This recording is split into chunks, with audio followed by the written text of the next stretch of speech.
Bismillahirrahmanirrahim. Assalamualaikum warahmatullahi wabarakatuh. Selamat pagi, salam sejahtera bagi kita semuanya. Om Swastiastu, Namo Buddhaya, salam kebajikan. Yang saya hormati Menteri Koordinator Bidang Pembangunan Manusia dan Kebudayaan, yang saya hormati Gubernur Jawa Tengah, Bapak Ganjar Pranowo,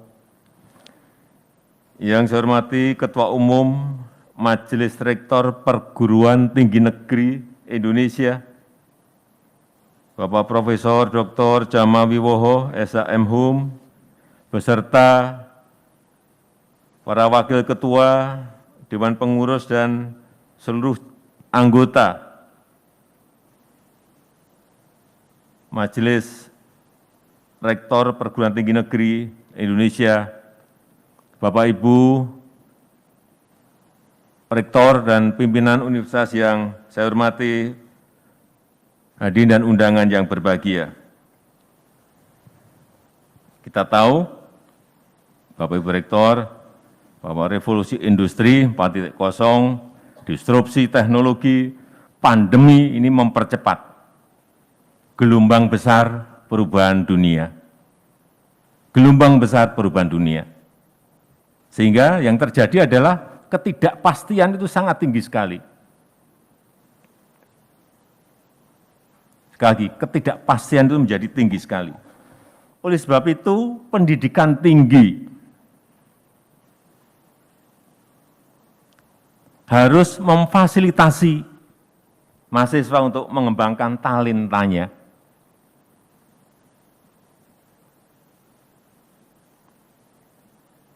Dan merubah pola-pola lama yang memang itu sudah saatnya untuk kita tinggal.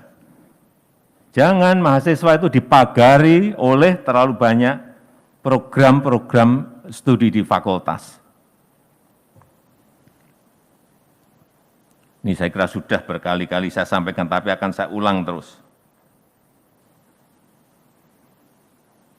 Sekali lagi, fasilitasi mahasiswa sebesar-besarnya untuk mengembangkan talentanya yang belum tentu sesuai dengan pilihan program studi, jurusan maupun fakultas. Karena kita ingat, pilihan prodi, jurusan, dan fakultas tidak selalu berdasarkan pada talenta. Dan ketidakcocokan itu kadang-kadang terasa saat kuliah.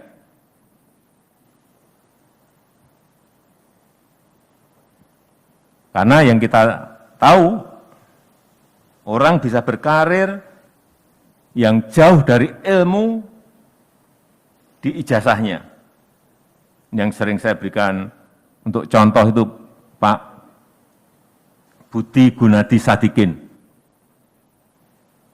Budi Gunadi Sadikin. Itu fakultasnya di ITB, Fakultas Teknik Fisika Nuklir. Fakultasnya Teknik Fisika Nuklir. Kemudian kerjanya di bank, banking. Tapi nyatanya juga bisa melesat sampai menduduki tangga paling puncak Direktur Utama Bank Mandiri. Melompat lagi, jadi Menteri Kesehatan. Sehingga menurut saya, sejak S1 itu mestinya bakat-bakat itu difasilitasi.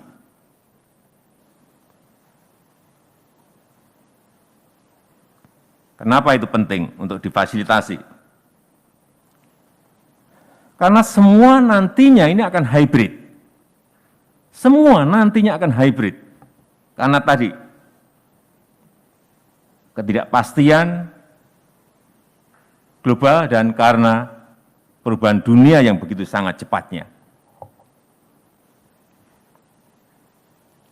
Sehingga menurut saya sekarang ini mahasiswa harus paham semuanya.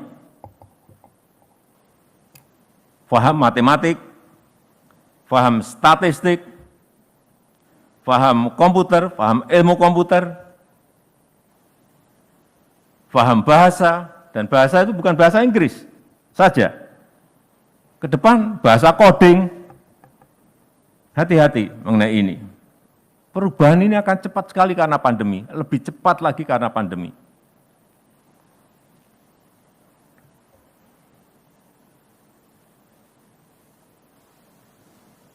Artinya apa? Solusinya apa? Bahwa seorang mahasiswa itu tidak perlu pindah prodi, pindah jurusan atau pindah fakultas untuk mengejar yang tadi saya sampaikan, yang tidak pas tadi. Tapi berilah kesempatan mahasiswa untuk mengambil kuliah sesuai talentanya. Ini yang harus kita fasilitasi.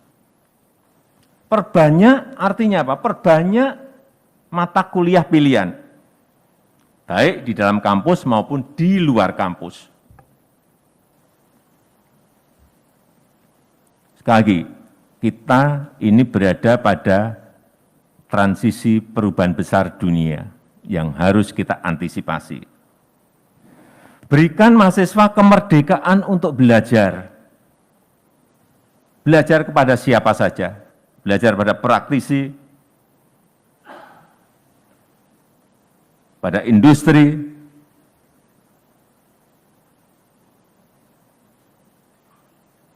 karena sebagian besar mahasiswa nanti akan menjadi praktisi. Bagian besar, artinya ada juga yang akan menjadi dosen, menjadi peneliti. Itulah esensi Merdeka Belajar, di mana mahasiswa merdeka untuk belajar. Dan juga kampus juga memperoleh kemerdekaan untuk berinovasi.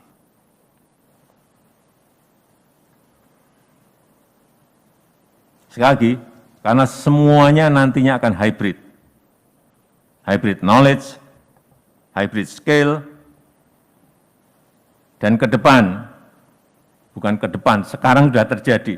Banyak job yang hilang, banyak pekerjaan-pekerjaan lama hilang, dan muncul, tapi juga muncul banyak pekerjaan-pekerjaan baru. Ini yang harus diantisipasi oleh perguruan tinggi.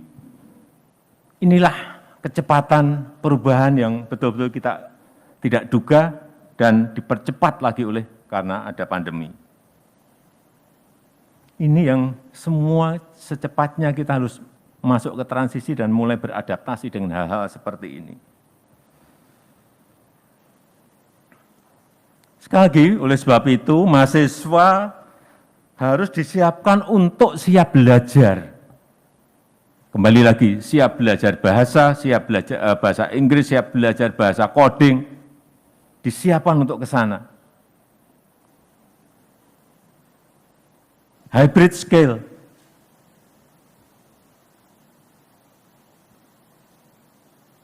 Dokter misalnya, tidak usah ke depan lah, sekarang nih, harus mengerti mengenai robotik.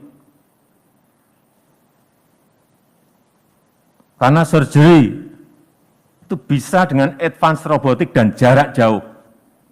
Sudah terjadi, bukan akan. Hanya kita aja yang harus segera mengejar ini.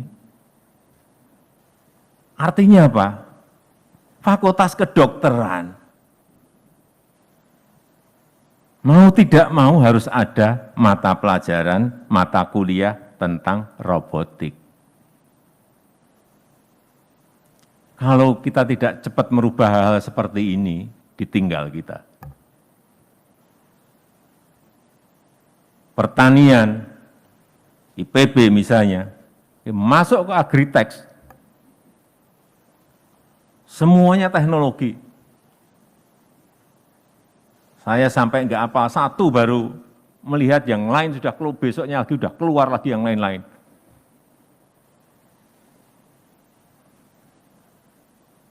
Dan Bapak Ibu semuanya sebagai pimpinan, sebagai rektor,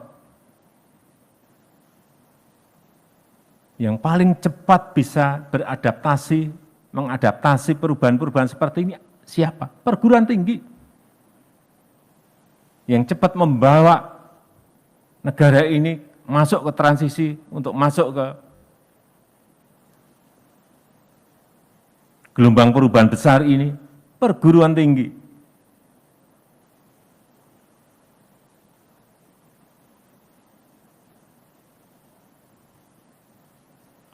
Artinya memang perlu skill untuk hal-hal yang baru, yang sebelumnya tidak kita kenal. Dan kita semuanya harus selalu update terhadap teknologi. Selalu.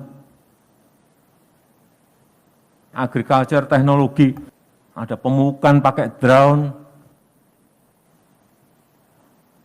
ada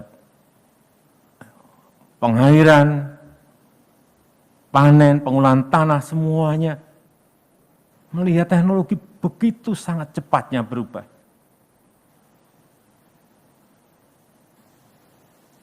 Sekali lagi, karena ilmu sekarang ini cepat berubah.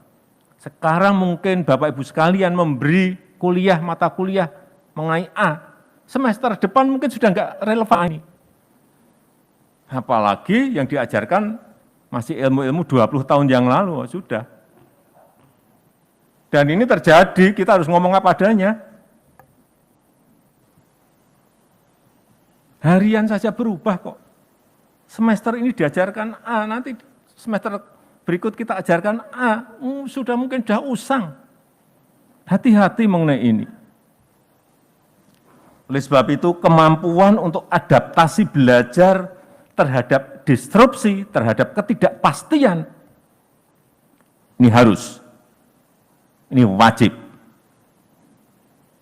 untuk kita semuanya, baik para rektor, para dosen, dan juga tentu saja para mahasiswa. Jangan sampai mahasiswa masih kita ajari dan ini jangan dibiarkan kita untuk belajar hal yang rutinitas. Hati-hati mengenai ini. Hal-hal yang monoton, hati-hati mengenai ini. Dan tidak berani mencoba hal-hal yang baru. Karena kita bisa belajar sekarang ini di mana saja.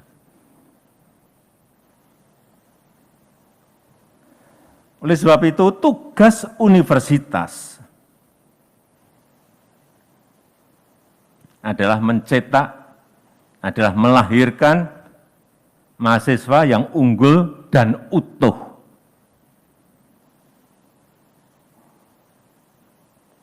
Sehat jasmani, sehat rohani, budi pekertinya baik, sisi kebangsaannya baik. Ini bukan tugas yang ringan. Karena kalau enggak, kebawa kemana-mana anak-anak kita nantinya. Sekali lagi, sehat jasmani, sehat rohani, budi pekertinya baik, kebangsaannya baik. Dan tugas rektor dan seluruh jajarannya bukan hanya mendidik mahasiswa di kampus saja, apalagi hanya di kelas. Hati-hati mengenai ini. Juga menjadi tugas para rektor dan jajarannya yang berkaitan dengan yang di luar kampus. Artinya di luar kampus pun menjadi tugas rektor dan seluruh jajarannya. Hati-hati, di dalam kampus dididik mengenai budi pekerti, di luar kampus saja yang didik jadi narkoba, pecandu narkoba. Nah untuk apa kita kalau nggak bisa menjangkau ke sana? Di dalam kampus dididik mengenai Pancasila kebangsaan. Di luar kampus ada yang didik mahasiswa kita jadi ekstremis garis keras, radikalis garis keras. Nah, untuk apa?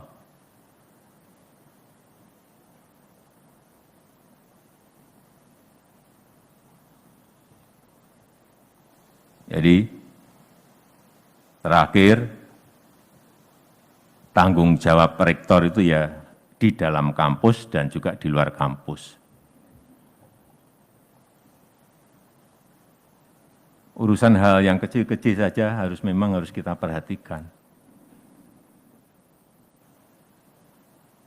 Urusan makan mahasiswa itu harus dicek betul.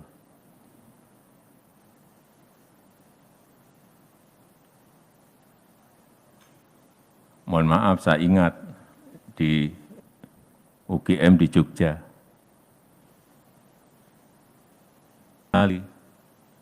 Mahasiswa itu terkena apa? Penyakit bareng-bareng, apa Pak Rektor? Hepatitis, saya ingat. Kemudian apa ini? Tipes.